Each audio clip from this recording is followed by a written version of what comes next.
നമസ്കാരം. വിശപ്പാണ് അല്ലെങ്കിൽ വിശക്കുന്ന വയറാണ് എന്നും പ്രശ്നം അല്ലേ? ഒരു 50-100 വർഷം പുറകോട്ട് പോയി കഴിഞ്ഞാൽ അന്ന് ആവശ്യത്തിന് ഭക്ഷണം കിട്ടാതെ അന്നും വിശക്കുന്ന വയറായിരുന്നു പ്രശ്നം. എന്നാൽ ഇന്നോ ആവശ്യത്തിലധികം ഭക്ഷണമുണ്ട്. ഇന്ന് നമുക്ക് വിശപ്പിനെ നിയന്ത്രിക്കാൻ പറ്റാതെ നമ്മൾ എല്ലാം വലിച്ചുവാരി കഴിച്ച് ഓരോ അസുഖങ്ങളെ ക്ഷണിച്ചു വരുത്തുന്നു. അന്നും ഇന്നും വിശപ്പാണ് പ്രശ്നം അല്ലേ? നമ്മുടെ ഡയറ്റ് പ്ലാനൊക്കെ പൊളിച്ചടുക്കി കൈ തരുന്ന ഒരാളാണ് വിശപ്പ് അല്ലേ? പലപ്പോഴും നമ്മുടെ ഡയറ്റ് പ്ലാൻ എന്ന രീതിയിൽ ഒരു കലോറി ഡെഫിസിറ്റ് ഡയറ്റ് തയ്യാറാക്കുന്നു. പക്ഷേ അത്രയും കഴിച്ചാൽ മിക്കവാറും നമ്മുടെ വിശപ്പ് മാറില്ല. നമ്മൾ ഒരു പരിധിവരെ വിശപ്പ് പിടിച്ചു വയ്ക്കും. രാത്രി കിടക്കുമ്പോൾ നമുക്ക് ഉറക്കം വരില്ല വിശന്നിട്ട്. അത് കഴിഞ്ഞ് നമ്മൾ എന്ത് ചെയ്യും? നമ്മൾ നേരെ എഴുന്നേറ്റ് വന്ന് ഫ്രിഡ്ജിലിരിക്കുന്ന സാധനങ്ങൾ മുഴുവൻ വലിച്ചു വരെ തിന്നും, അല്ലെങ്കിൽ എന്തെങ്കിലും ഉണ്ടാക്കി കഴിക്കും. നമ്മൾ സാധാരണ കഴിക്കുന്നതിൻ്റെ ഡബിൾ എമൗണ്ട് കഴിക്കും.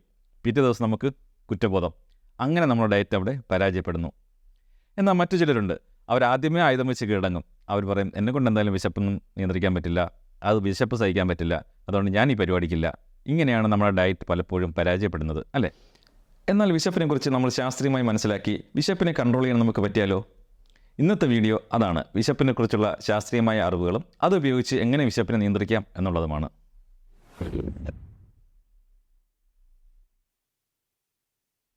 അപ്പോൾ ഇന്നത്തെ വീഡിയോയിൽ നമ്മൾ ഡിസ്കസ് ചെയ്യുന്നത് എന്താണ് വിശപ്പ്, വിശപ്പിനെ സ്വാധീനിക്കുന്ന ഘടകങ്ങൾ എന്തൊക്കെയാണ്, ശാസ്ത്രീയമായി വിശപ്പിനെ എങ്ങനെ നിയന്ത്രിക്കാം, അതിനുവേണ്ടിയുള്ള 10 ടിപ്സ്.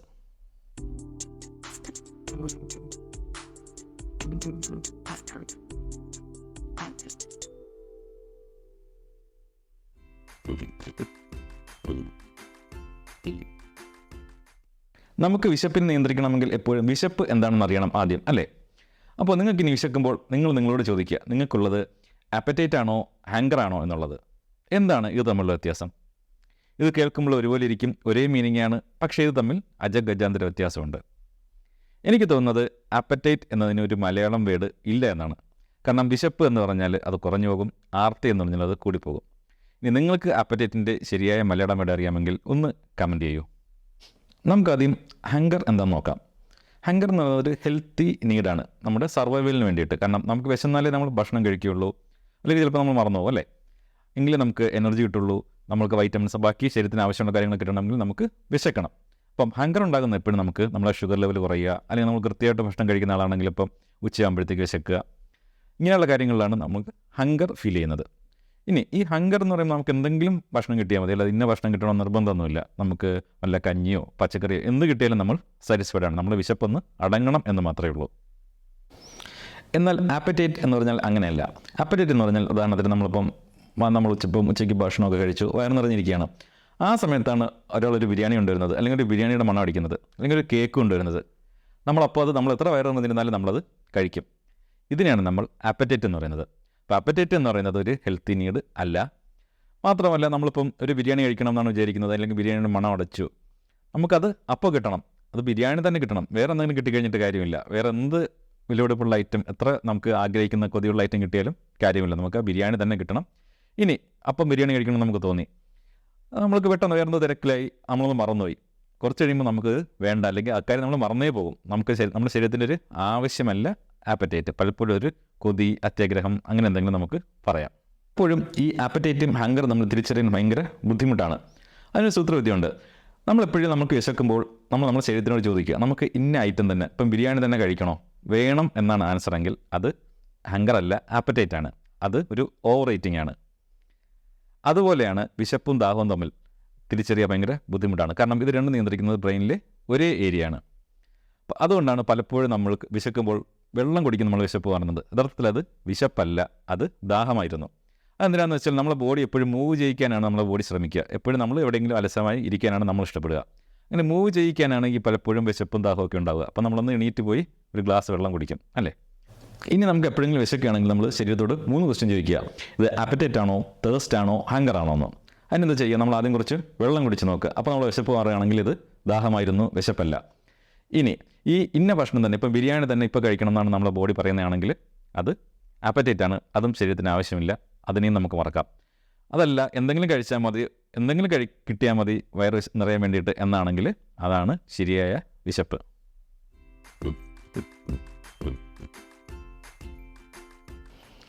ഇനി നമുക്ക് വിശപ്പിനെ സ്വാധീനിക്കുന്ന ഹോർമോൺസ് ഏതൊക്കെയാണെന്ന് നോക്കാം. ഏകദേശം 20ഓളം ഗ്യാസ്ട്രിക് ഹോർമോൺസ് ഉണ്ട്. ഒരു കോംപ്ലക്സ് മെക്കാനിസമാണ് വിശപ്പ്. പക്ഷേ നമുക്ക് ഇന്ന് ഇമ്പോർട്ടൻ്റ് ആയിട്ട് നമുക്ക് നോക്കേണ്ടത് 3 ഹോർമോൺസാണ്: ഗിലലിൻ, ലെപ്റ്റിൻ ആൻഡ് കോളിസിസ്റ്റോകൈനിൻ. നമുക്കാദ്യം ഗ്രിലിൻ എന്ന ഹോർമോണിനെ പരിചയപ്പെടാം. ഇതാണ് നമ്മുടെ ഹങ്കർ ഹോർമോൺ, അല്ലെങ്കിൽ നമുക്ക് വിശപ്പുണ്ടാക്കുന്ന ഹോർമോൺ ഇതാണ്. ഇത് എവിടെ നിന്നാണ് സെക്രീറ്റ് ചെയ്യുന്നതെന്ന് വെച്ചാൽ നമ്മളെ വയറ്റിൽ നിന്നാണ്. നമ്മൾ വിചാരിക്കുന്നത് കാണുന്ന മുഴുവൻ വയറാണെന്ന്, അല്ല, ഇത് ചെറിയൊരു പാർട്ട് മാത്രമാണ് വയർ, ബാക്കി കുടലാണ്. ആ വയറെന്ന് വെച്ചാൽ 1.5-2 ലിറ്റർ കപ്പാസിറ്റിയുള്ള ചെറിയൊരു പാർട്ടാണ്. അത് ഒരു തുകൽ സഞ്ചി പോലെയാണ്. അത് ബലൂൺ പോലെ ചൊട്ടുകയും വികസിക്കുകയും ചെയ്യും. ഇങ്ങനെ ഈ വയറ്റിലൊന്നും ഇല്ലാതെ അത് ചൊട്ടിക്കിടക്കുമ്പോഴത്തേക്കാണ് ഈ ഗ്രിലിൻ ഹോർമോൺ സെക്രീറ്റ് ചെയ്യുന്നത്. ഇത് നേരെ ബ്രെയിനിൽ പോയിട്ട് നമുക്ക് വിശപ്പ് എന്നുള്ളൊരു വികാരം ഉണ്ടാക്കും. ഈ ഗ്രിലിൻ ഹോർമോണിൻ്റെ അളവ് കൂടുന്നതനുസരിച്ച് നമ്മുടെ വിശപ്പ് അങ്ങനെ കൂടി നമുക്ക് വിശപ്പ് സഹിക്കാൻ പറ്റാതെ വരും. അതുകൊണ്ടാണ് നമ്മൾ കണ്ണിൽ കാണുന്ന കുറേ നേരം വിശന്നിരിക്കുമ്പോൾ കൈ കിട്ടുന്നത് എല്ലാം എടുത്ത് കഴിക്കുന്നത്. ഇനി വയറ് നമ്മൾ ആഹാരം കഴിക്കുന്നു. ഈ വയറ് നിറയുമ്പോൾ, വയറ് സ്ട്രെച്ച് ചെയ്യുമ്പോഴത്തേക്ക് ഗ്രിലിൻ ഹോർമോൺസിൻ്റെ സെക്രീഷൻ നിൽക്കുകയും ചെയ്യും. ഇനി അടുത്ത ഹോർമോണാണ് ലെപ്റ്റിൻ. അപ്പോൾ നമ്മളിപ്പം വിശക്കാനുള്ള ഹങ്കർ ഹോർമോൺ പറഞ്ഞു. ഇനി സാറ്റിറ്റി ഹോർമോൺ, അതായത് നമുക്ക് തൃപ്തിയായി മതിയായി എന്ന് തോന്നിക്കുന്ന ഹോർമോണാണ് ലെപ്റ്റിൻ. ഇത് സെക്രീറ്റ് ചെയ്യുന്നത് നമ്മുടെ ഫാറ്റിൽ നിന്നാണ്, കൊഴുപ്പിൽ നിന്നാണ് സെക്രീറ്റ് ചെയ്യുന്നത്. അപ്പം ഈ ഹോർമോൺ നേരെ ബ്രെയിനിൽ പോകുന്നു. അവിടെ നിന്ന് ഇത് നമുക്ക് വയറ് നിറഞ്ഞു, ഇനി നിർത്തിക്കോ എന്നുള്ളൊരു സിഗ്നൽ കൊടുക്കുന്നു. അങ്ങനെയാണ് നമുക്ക് ആ വയറ് നിറഞ്ഞെന്നൊരു ഫീൽ വരുന്നത്. എന്നാൽ ചിലരിൽ ലെപ്റ്റിൻ റെസിസ്റ്റൻസ് വരും, അതായത് ലെപ്റ്റിൻ ഹോർമോൺ ശരിയായി പ്രവർത്തിക്കില്ല. അപ്പോൾ അവർക്ക് വയറ് നിറഞ്ഞു എന്നൊരു സിഗ്നൽ വരില്ല. അവരിങ്ങനെ കുറേ കഴിച്ചുകൊണ്ടിരിക്കും, ഫുഡ് അധികം കഴിച്ചുകൊണ്ടിരിക്കും. ഇനി മറ്റൊരു ഹോർമോണാണ് കോളിസിസ്റ്റോകൈനിൻ. ഇത് നമ്മുടെ ചെറുകുടലിൽ നിന്നാണ് വരുന്നത്. ഇത് എങ്ങനെയാണ് സെക്രീറ്റ് ചെയ്യുന്നതെന്ന് ചോദിച്ചു കഴിഞ്ഞാൽ, നമ്മളെ ആഹാരത്തിൽ നമ്മൾ പ്രോട്ടീനും ഫാറ്റും കൂടുതൽ ഉൾപ്പെടുത്തിയാലാണ് കോളിസിസ്റ്റോകൈനിൻ വരുന്നത്. ഇതിന് ഒരുപാട് ഫംഗ്ഷൻസ് ഉണ്ട്. എന്നാലും നമ്മൾ വിശപ്പിനെ സംബന്ധിച്ചുള്ള ഇത് ചെയ്യുന്നത്, നമുക്ക് ആഹാരം കഴിച്ച് കുറേ നേരത്തേക്ക് വിശപ്പുണ്ടാക്കാതിരിക്കുന്നത്, അല്ലെങ്കിൽ ഒരു ഫുൾനെസ് കിട്ടുന്നത് ഈ കോളിസിസ്റ്റോകൈനിൻ കാരണമാണ്. അതുകൊണ്ടാണ് നമ്മൾ പലപ്പോഴും ചോറ് കഴിച്ച് ചിലപ്പോൾ നമ്മൾ 2-3 മണിക്കൂർ കഴിയുമ്പോൾ ചിലപ്പോൾ നമുക്ക് വിശക്കും. പക്ഷേ നമ്മളിപ്പം ഒരു ഗ്രില്ല്, ഷവായി അങ്ങനെ എന്തെങ്കിലും ഗ്രില്ല് കഴിച്ച് കഴിഞ്ഞാൽ നമുക്ക് ചിലപ്പം 7-8 മണിക്കൂറത്തേക്ക് വിശപ്പേ ഉണ്ടാവില്ല. അത് ഈ കോളിസിസ്റ്റോകൈനിൻ ഉള്ളതുകൊണ്ടാണ്. ചിലരിൽ ഈ കോളിസിസ്റ്റോകൈനിൻ്റെ അളവ് വളരെ കുറവായിരിക്കും. അങ്ങനെയുള്ളവർക്ക് ഭക്ഷണം കഴിച്ചാൽ വീണ്ടും പെട്ടെന്ന് കഴിക്കണം എന്ന് തോന്നും.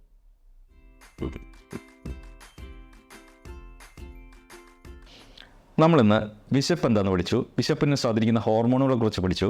ഇനി നമ്മൾ പറയാൻ പോകുന്നത് വിശപ്പിനെ സയൻറ്റിഫിക്കായിട്ട് എങ്ങനെ കൺട്രോൾ ചെയ്യാം എന്നുള്ള പ്രൂവണായിട്ടുള്ള 10 മെത്തേഡുകളാണ്. അപ്പോൾ ഒന്നാമത്തെ മെത്തേഡ്, ഈറ്റ് മോർ പ്രോട്ടീൻ. അതായത് നമ്മൾ ഓരോ നേരം കഴിക്കുന്ന ഭക്ഷണത്തിലും കൂടുതൽ പ്രോട്ടീൻ ഉൾപ്പെടുത്തുക.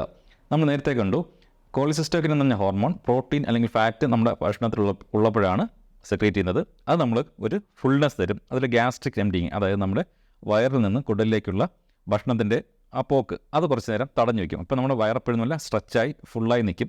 അപ്പോൾ നമുക്ക് അധികം വിശപ്പ് ഫീൽ ചെയ്യില്ല. മാത്രമല്ല, പ്രോട്ടീൻ കഴിക്കുമ്പോഴത്തേക്ക് ആ പ്രോട്ടീൻ ദഹിക്കാൻ വേണ്ടിയിട്ട് കുറച്ച് കൂടുതൽ ഊർജ്ജം ആവശ്യമുണ്ട്. അങ്ങനെ നമ്മൾ കുറച്ച് കലോറി ബേണായി പോവുകയും ചെയ്യും. അപ്പോൾ നമ്മൾ ഭക്ഷണത്തിൽ എപ്പോഴും മുട്ടയോ ഇറച്ചി, മീൻ, അങ്ങനെ പ്രോട്ടീൻ എന്താണെന്ന് വെച്ച് കഴിഞ്ഞാൽ നമുക്ക് നമ്മുടെ സൗകര്യം പോലെ അത് എപ്പോഴും പ്രോട്ടീൻ ഉൾപ്പെടുത്താൻ ശ്രമിക്കും. ഇനി കൂടുതൽ ഫൈബർ ഉൾപ്പെടുത്തുക. അത് ഫൈബർ കൂടുതലുള്ള എന്തിലൊക്കെയാണ്? നമ്മുടെ പയറുവർഗ്ഗങ്ങളിൽ, ഇലക്കറികളിൽ, അല്ലെങ്കിൽ ക്യാപ്സിക്കം, അങ്ങനെയുള്ള സാധനങ്ങളൊക്കെ ഉണ്ടല്ലോ. ഇത് അല്ലെങ്കിൽ കുക്കുംബർ, ഇങ്ങനത്തെ സാധനങ്ങൾ കൂടുതൽ, വെജിറ്റബിൾസ് കൂടുതൽ ഉൾപ്പെടുത്തുക. ഈ ഫൈബർ ആകുമ്പം നമുക്ക് ദഹിക്കാൻ കുറച്ച് പ്രയാസമാണ്. മാത്രമല്ല, കുറച്ച് നേരം വയറിൽ വലിയൊരു ഫുൾനെസ് ഫീൽ ചെയ്യും. അതിൽ കാലറി വളരെ തുച്ഛമാണ്. അതുകൊണ്ട് നമുക്ക് വിശപ്പിനെ ഒരു പരിധിവരെ തടയാൻ പറ്റും. നമ്മുടെ കാലറി ഇൻടേക്കും വളരെ അധികം കുറയും. 3, ധാരാളം വെള്ളം കുടിക്കുക. നേരത്തെ നമ്മൾ കണ്ടു, വിശപ്പും ദാഹവും നമ്മൾ പലപ്പോഴും നമുക്ക് തിരിച്ചറിയാൻ പറ്റില്ല. ചിലപ്പോൾ ദാഹമായിരിക്കും നമ്മൾ വിശപ്പെന്ന് എഴുതി ഭക്ഷണം എന്തെങ്കിലും കഴിക്കുക. അതിന് വരെ നമുക്ക് വിശക്കുമ്പോൾ ആദ്യം നമ്മൾ വെള്ളം കുടിച്ച് നോക്കുക. വിശപ്പ് ഇല്ലെങ്കിൽ മാത്രം നമ്മൾ ഭക്ഷണം കഴിക്കുക. അതുപോലെ നമ്മൾ കഴിക്കുന്ന ഭക്ഷണത്തിന് ഒരു 20 മിനിറ്റ് മുന്നേ നമ്മൾ വെള്ളം കുടിക്കുക, 1-2 ഗ്ലാസ് വെള്ളം കുടിക്കുക. അപ്പോൾ നമ്മളെ വിശപ്പ് വളരെ കുറവായിട്ടായിരിക്കും ഫീൽ ചെയ്യുക നമുക്ക്. അടുത്തെന്താണ് മൈൻഡ്ഫുൾ ഈറ്റിംഗ്. അതായത് നമ്മൾ സാധാരണ ഇപ്പോൾ എങ്ങനെയാണ് ഭക്ഷണം കഴിക്കുന്നത്? കൊച്ചു കുട്ടികൾ മുതൽ വലിയ ആൾക്കാർ എപ്പോഴും ഒരു കയ്യിലൊരു മൊബൈൽ ഉണ്ടാവും, അല്ലെങ്കിൽ TV കാണും, അങ്ങനെ എന്തെങ്കിലും വേറെ പ്രവർത്തനം ഏർപ്പെട്ടിട്ടാണ് നമ്മൾ ഭക്ഷണം കഴിക്കുക. ഭക്ഷണത്തിൽ നമ്മൾ ഒട്ടും ശ്രദ്ധിക്കുക പോലുമില്ല, അല്ലേ? അത് എപ്പോഴും നമുക്ക് ഓവർ ഈറ്റിങ്ങിന് കാരണമാവും. അതിന് പകരം നമ്മൾ ഭക്ഷണത്തിൻ്റെ സ്വാദ് ആസ്വദിച്ച് പതുക്കെ ചവച്ചരിച്ച് കഴിക്കുക. അങ്ങനെ മൈൻഡ്ഫുൾ ഈറ്റിംഗ് വരുമ്പോൾ പലപ്പോഴും നമ്മൾ വയറ് നേരത്തെ നിറയും, അതുപോലെ ഓവർ ഈറ്റിംഗ് കുറയില്ല. മാത്രമല്ല, പലപ്പോഴും ഫുഡിങ്ങിനുള്ള ക്രാവിങ്സ് പലപ്പോഴും നമുക്ക് കുറയുന്നതായിട്ടാണ് പഠനങ്ങൾ സൂചിപ്പിക്കുന്നത്. ഇനി അടുത്തത് ഈറ്റ് സ്ലോലി. നമ്മൾ സാവധാനം കഴിക്കുക. വെറുതെ പിടിച്ച് വലിച്ചുവാരി കഴിച്ച് കഴിഞ്ഞാൽ നമ്മൾ ഒരുപാട് ഭക്ഷണം കഴിച്ചു പോകും. നമ്മൾ സ്ലോ ആയിട്ട് കഴിക്കുമ്പോഴത്തേക്കും നമ്മുടെ ഫുൾനെസ് പെട്ടെന്ന് നമുക്ക് ഫുൾനെസ് വരും. അതുപോലെ നമ്മൾ ഓവർ ഈറ്റിംഗ് അധികം ഉണ്ടാവില്ല. പിന്നെയുള്ളതാണ് നമ്മൾ എടുക്കുന്ന പ്ലേറ്റ് എപ്പോഴും നമ്മളൊരു ചെറിയ പ്ലേറ്റ് എടുക്കുക. നമുക്ക് കേൾക്കും നമുക്ക് തമാശയായിട്ട് തോന്നുമെങ്കിലും സൈക്കോളജിക്കലി നമ്മൾ ആ ചെറിയ പ്ലേറ്റിൽ നിറച്ചെടുക്കുമ്പോൾ ആ ഒരു വലിയ പ്ലേറ്റ് കഴിച്ച് നമ്മൾ ഫീൽ നമുക്ക് വരും. അങ്ങനെ ഒരു മെൻ്റൽ സാറ്റിസ്ഫാക്ഷൻ വരും. അത് നമ്മൾ കുറച്ച് ആഹാരമേ എപ്പോഴും കഴിക്കുകയുള്ളൂ. അടുത്ത് റെഗുലറായിട്ട് എക്സർസൈസ് ചെയ്യുക. നമ്മൾ റെഗുലറായിട്ട് എക്സർസൈസ് ചെയ്യുമ്പോഴത്തേക്ക് നമ്മുടെ ഗ്രിലിൻ, നമ്മുടെ ഹങ്കർ ഹോർമോണിൻ്റെ അളവ് കുറയും എന്നാണ് പഠനങ്ങൾ സൂചിപ്പിക്കുന്നത്. അടുത്തത് അഡിക്വേറ്റ് സ്ലീപ്പ്. നമുക്ക് നല്ലൊരു ക്വാളിറ്റി സ്ലീപ്പ് കിട്ടിക്കഴിഞ്ഞാലും ഗ്രില്ലിൻ്റെ പ്രവർത്തനം അല്ലെങ്കിൽ ഗ്രില്ലിൻ്റെ സെക്രീഷൻ ഭയങ്കരമായിട്ട് കുറയും. അപ്പം നമുക്ക് സ്വാഭാവികമായിട്ടും വിശപ്പ് കുറയും. നമ്മൾ ഉറങ്ങാതിരിക്കുമ്പോൾ നമ്മൾ ഉറക്കത്തിൻ്റെ പ്രശ്നമുള്ളപ്പോഴത്തേക്കാണ് നമുക്ക് ഓവർ ഈറ്റിംഗ് വരുന്നത്, നമ്മൾ കൂടുതൽ ആഹാരം കഴിക്കുന്നത്. അതിൻ്റെ കാരണം ഗ്രലിൻ ഹോർമോൺ കൂടുതൽ സെക്രീറ്റ് ചെയ്യും നമ്മൾ ഉറങ്ങാതിരിക്കുമ്പോൾ. നന്നായിട്ട് ഉറങ്ങാൻ ശ്രമിക്കുക. അതുപോലെ മറ്റൊരു ഫാക്ടറാണ് സ്ട്രെസ്സ്. നമുക്ക് സ്ട്രെസ്സ് കൂടുമ്പോൾ നമ്മുടെ ശരീരത്തിൽ കോർട്ടിസോൾ എന്ന് പറഞ്ഞ ഹോർമോൺ ഉണ്ടാകുന്നു. ഈ കോർട്ടിസോൾ നമ്മളെ ഹങ്കർ കൂട്ടുന്നു, നമ്മളെ വിശപ്പ് കുറച്ച് നമ്മൾ കൂടുതൽ കഴിക്കണം എന്ന് തോന്നുന്നു. അങ്ങനെയാണ് നമുക്ക് പലപ്പോഴും സ്ട്രെസ് ഈറ്റിംഗ് ഉണ്ടാകുന്നത്, അല്ലെങ്കിൽ നമ്മൾ കൂടുതൽ സ്ട്രെസ് എടുക്കുമ്പോൾ നമ്മൾ കൂടുതൽ വണ്ണം വയ്ക്കുന്നത്. ഇനി അവോയ്ഡ് ഷുഗറി തിങ്സ് അല്ലെങ്കിൽ പ്രോസസ്ഡ് ഫുഡ്. എപ്പോഴും നമ്മുടെ ബ്രേക്ക്ഫാസ്റ്റ് മിക്കവാറും എന്തായിരിക്കും, രാവിലെ ഒന്നും കോൺഫ്ലേക്സ് ആയിരിക്കും, അല്ലെങ്കിൽ ബ്രെഡും ജാമും, അല്ലെങ്കിൽ നമ്മളിപ്പോൾ ദോശ കഴിച്ചാൽ തന്നെ നമ്മൾ മിക്കവാറും ദോശയും ചമ്മന്തിയും മാത്രം, അല്ലെങ്കിൽ ദോശയും സാമ്പാറും മാത്രമേ ഉണ്ടാവുള്ളൂ. ഇതെപ്പോഴും കാർബോഹൈഡ്രേറ്റ് മാത്രമായിരിക്കും, അല്ലെങ്കിൽ കുറച്ച് പ്രോസസ്ഡ് ഫുഡായിരിക്കും, ഷുഗറി ആയിരിക്കും. അപ്പോൾ എന്താ സംഭവിക്കുന്നത്, നമ്മളിങ്ങനെ കാർബോഹൈഡ്രേറ്റ് മാത്രം കഴിക്കുമ്പോൾ ധാരാളം ഇൻസുലിൻ സെക്രീറ്റ് ചെയ്യും. ഈ ഇൻസുലിൻ ഉള്ള കാർബോഹൈഡ്രേറ്റിന് മൊത്തവും വലിക്കും. അത് കഴിയുമ്പോഴത്തേക്ക് ഷുഗർ റോളർ കോസ്റ്റർ വരും. ഒരു ഇൻസുലിൻ ഒരു സ്പൈക്ക് വരും, പിന്നെ ഒരു ഡിപ്പ് വരും. അതാണ് നമ്മൾ രാവിലെ ഒരു 8 മണിക്ക് ആഹാരം കഴിച്ച് കഴിഞ്ഞാൽ ഒരു 10-11 മണിയാകുമ്പോഴത്തേക്ക് നമുക്ക് നന്നായിട്ട് വിശക്കാൻ തുടങ്ങും.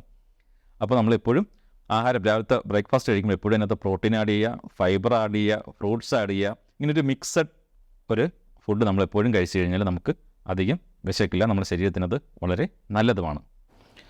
അപ്പോൾ ഇന്നത്തെ വീഡിയോയിൽ ഞാൻ പറയാൻ ശ്രമിച്ചത് എന്താണ് വിശപ്പ്, എന്താണ് വിശപ്പിനെ സ്വാധീനിക്കുന്നത് ഇമ്പോർട്ടൻ്റ് ആയിട്ടുള്ള ഹോർമോണുകൾ, ഇനി ശാസ്ത്രീയമായിട്ട് എങ്ങനെ വിശപ്പിനെ നിയന്ത്രിക്കാം എന്നുള്ളതാണ്. ഇതിങ്ങനെ ഈ പറഞ്ഞ കാര്യങ്ങൾ ഓരോന്നും നിങ്ങളുടെ ജീവിതത്തിൽ ഒന്ന് പ്രാവർത്തികമാക്കി നോക്കുക. അപ്പോൾ നിങ്ങൾ വിശപ്പ് നന്നായിട്ട് കുറയുന്നതാണ്. അത് മാത്രമല്ല നിങ്ങൾക്ക് നന്നായിട്ട് ഡയറ്റ് ചെയ്യാനും വെയിറ്റ് കുറയ്ക്കാനൊക്കെ പറ്റും. എപ്പോഴും നമ്മൾ ആഹാരം കഴിക്കുമ്പോൾ അതൊരു മിക്സഡ്, അതൊരു കാർബോഹൈഡ്രേറ്റ് മാത്രമല്ല, പ്രോട്ടീനും ഹെൽത്തി ആയിട്ടുള്ള ഫാറ്റും പച്ചക്കറികളും പഴങ്ങളും ഒക്കെ മിക്സാക്കിയിട്ട് ഓരോ നേരവും കഴിക്കാൻ നോക്കുക. അങ്ങനെ കഴിക്കുമ്പോഴത്തേക്ക് നമുക്ക് ആവശ്യമുള്ള വൈറ്റമിൻസും പ്രോട്ടീൻസും ഫാറ്റും എല്ലാം കിട്ടുകയും ചെയ്യും. നമുക്ക് അധികം കലോറി ഇൻടേക്ക് ഉണ്ടാവില്ല, വിശപ്പ് അധികം കൂടില്ല. ഈ വീഡിയോയെക്കുറിച്ചുള്ള നിങ്ങളുടെ നിർദ്ദേശങ്ങളും അഭിപ്രായങ്ങളും സംശയങ്ങളും കമൻറ്റ് ബോക്സിൽ രേഖപ്പെടുത്തുക.